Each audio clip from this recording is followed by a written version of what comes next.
जय श्री राम जी की। आज की कहानी है बालक एकलव्य की।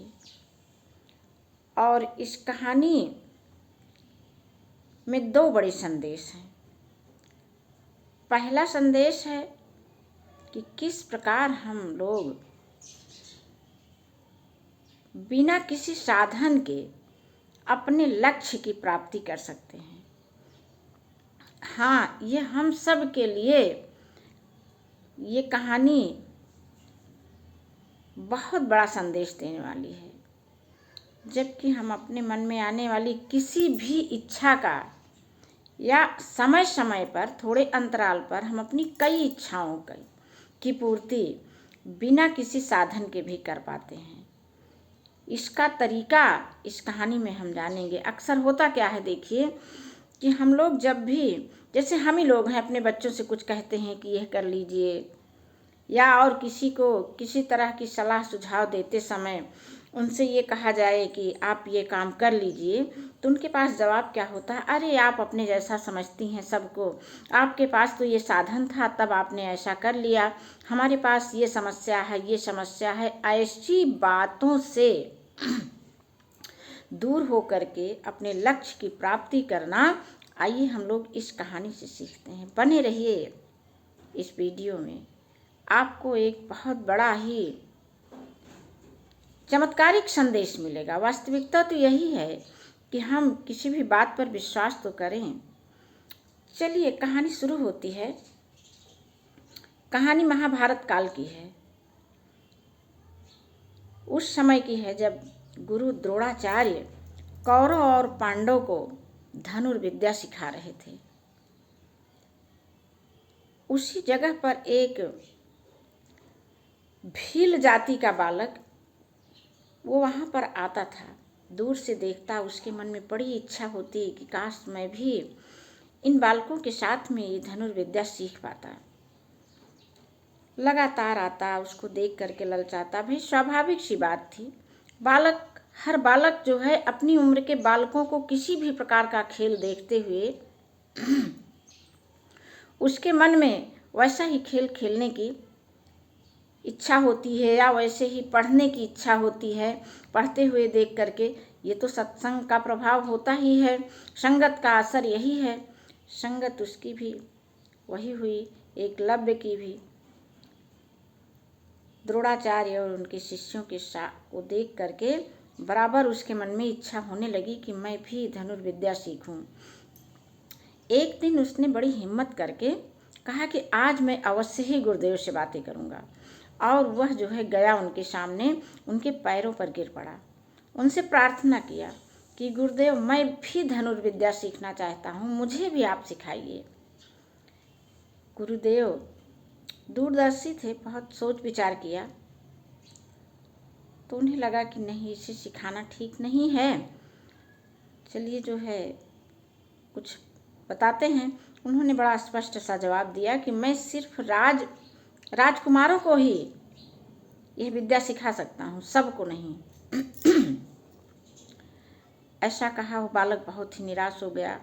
लौट तो आया अपने घर, लेकिन उसके मन में लगातार इच्छा बनी रही कि मुझे किसी भी प्रकार से धनुर्विद्या सीखनी ही सीखनी है। अब आपको यही पॉइंट अपने आप में धारण करना है कि जब आपके मन में किसी प्रकार की इच्छा उठ जाए तो उस इच्छा की पूर्ति में, सकारात्मक इच्छा की पूर्ति में आपको अवश्य ही लग जाना चाहिए।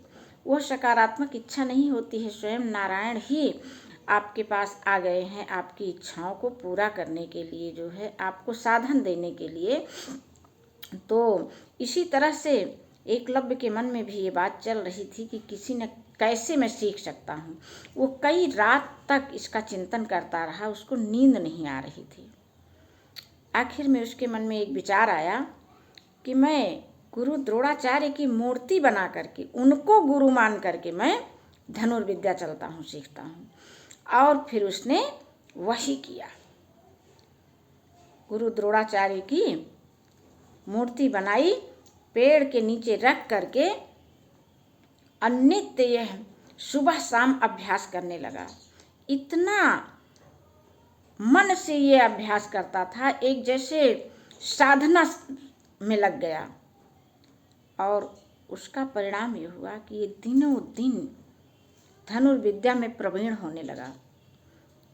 एक दिन यह अपना अभ्यास कर रहा था तो उसी समय एक कुत्ता भौंकता हुआ इसकी तरफ बढ़ता आ रहा था। तो इनके अभ्यास में, इनकी साधना में थोड़ी बाधा पड़ी, तो इन्होंने 8-10 तीर ऐसे मारे कुत्ते के मुंह में कि उसका भौंकना भी बंद हो गया, वो इधर आना भी रुक गया और उसके मुंह में तनिक भी चोट भी न लगी। और वह कुत्ता जो है फिर भागा और उधर गया जहाँ ये लोग धनुर्विद्या सीख रहे थे। और उस कुत्ते को देख करके सबको बहुत आश्चर्य हुआ कि ये कैसे, किसका मुंह बाणों से भरा हुआ है और इसके मुंह में बिल्कुल चोट भी नहीं लगी है। इसका पता लगाने के लिए वे लोग उधर बढ़े जिधर से वह कुत्ता आया था। उधर गए, देखा तो एकलव्य को साधना करते हुए पाया। पेड़ के नीचे एकदम एकाग्र हो करके वो धनुर्विद्या का अभ्यास कर रहे थे। जब वो रुके तो उनसे द्रोणाचार्य जी ने पूछा, द्रोणाचार्य जी को देख करके उसने स्वयं प्रणाम किया, फिर उनके पैरों पर गिरा और बताया। प्रणाम करके वो खड़ा हुआ। तुरंत इन्होंने सवाल किया कि ये आप जो है उस कुत्ते के मुंह में बाण कौन मारा था? एकलव्य ने कहा वो तो मैंने ही मारा था। फिर बताया कि पूछा द्रोणाचार्य जी ने कि इतनी अच्छी धनुर्विद्या तुमने सीखी कहाँ से? तो इन्होंने बताया कि मैं तो आप ही से सीख रहा हूँ। आपकी मूर्ति बना करके मैं उसी से निरंतर पूछ के आशीर्वाद लेकर के अभ्यास करता हूँ। देखिए ये कहानी इतना बड़ा संदेश हम सबको दे रही है कि बिल्कुल जो है इसका संदेश यदि हर व्यक्ति की समझ में आ जाए तो कितना उसका जीवन आसान हो सकता है। उसने बताया कि मैं आपकी इस प्रतिमा से, मूर्ति से निरंतर आशीर्वाद लेता हूँ। देना अलग बात होती है, जहाँ स्वेच्छा से दिया जा रहा है वहाँ यदि कोई व्यक्ति चाहे, मेहनत करे, सकारात्मक मेहनत होगी तभी वो ले भी सकता है बिना उसके दिए हुए भी। देखिए यहाँ पर कैसे हो रहा है। उसने सिर्फ उसकी क्या है, आत्मशक्ति है, आत्मविश्वास है, इच्छा शक्ति है। उसके मन में प्रबल इच्छा शक्ति थी धनुर्विद्या सीखने की और उसको वैसे ही तरीके मिलते चले गए। हमारे मन में भी किसी चीज़ को प्राप्त करने की जब इच्छा आ जाएगी तो फिर हमारे सामने साधनों की कमी नहीं रह जाएगी। यही इस कहानी का बहुत बड़ा संदेश है हम सब के लिए। और ये कहानी इस कहानी के संदेश को हमको अपने मन में बिल्कुल उतार लेना चाहिए और लग जाना चाहिए। अपने लक्ष्य की पूर्ति के लिए समय देना चाहिए, अभ्यास करना चाहिए, उसमें प्रयास करना चाहिए, मेहनत करनी चाहिए, अपने लक्ष्यों की पूर्ति की तरफ ध्यान देना चाहिए, जो कि आज हम लोग सीख रहे हैं बालक एकलव्य से।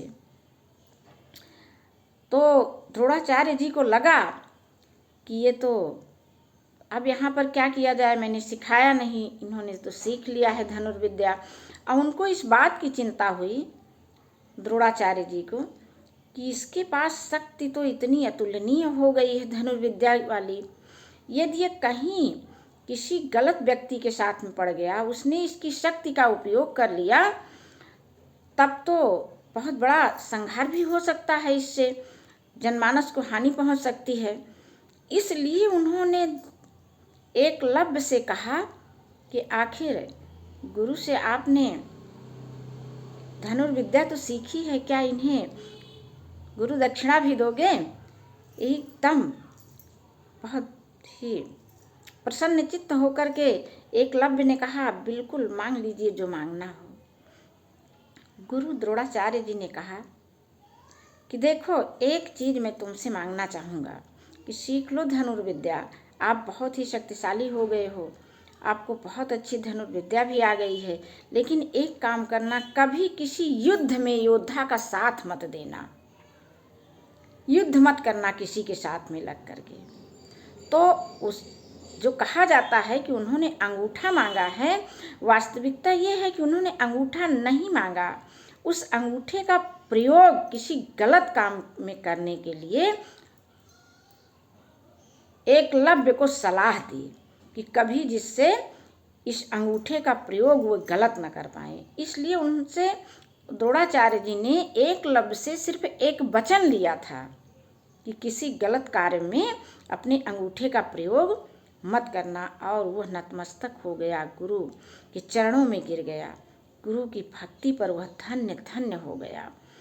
जो है तो ये कहानी देखिए हम लोगों को यही संदेश देती है कि किस प्रकार हम सभी अपने लक्ष्यों को प्राप्त कर सकते हैं बिना साधन के। अर्थात हमें जीवन में किसी प्रकार से निराश होने की आवश्यकता नहीं है कि हमारे पास कौन कौन से साधन नहीं है। जो आपको चाहिए अब आप उसकी योजना बनाइए, और इच्छा आपके मन में उस साधन की प्राप्ति की आ गई है, इच्छा नहीं आई है, स्वयं नारायण आए हैं आपके मन में, इंतजाम तो नारायण करेंगे। आप आगे बढ़िए, उस बात पर विश्वास करिए कि ये चीज़ अब हमको मिलने वाली है।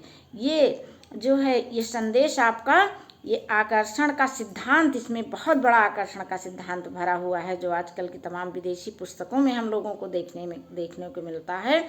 ऐसे आकर्षण के सिद्धांत से तो हमारे वेद पुराण सभी भरे हुए हैं। आइए हम लोग इसका प्रयोग करते हैं अपने जीवन में और अपने जीवन को सुखी, समृद्ध और ऐश्वर्यशाली बनाते हैं। जय श्री राम जी की।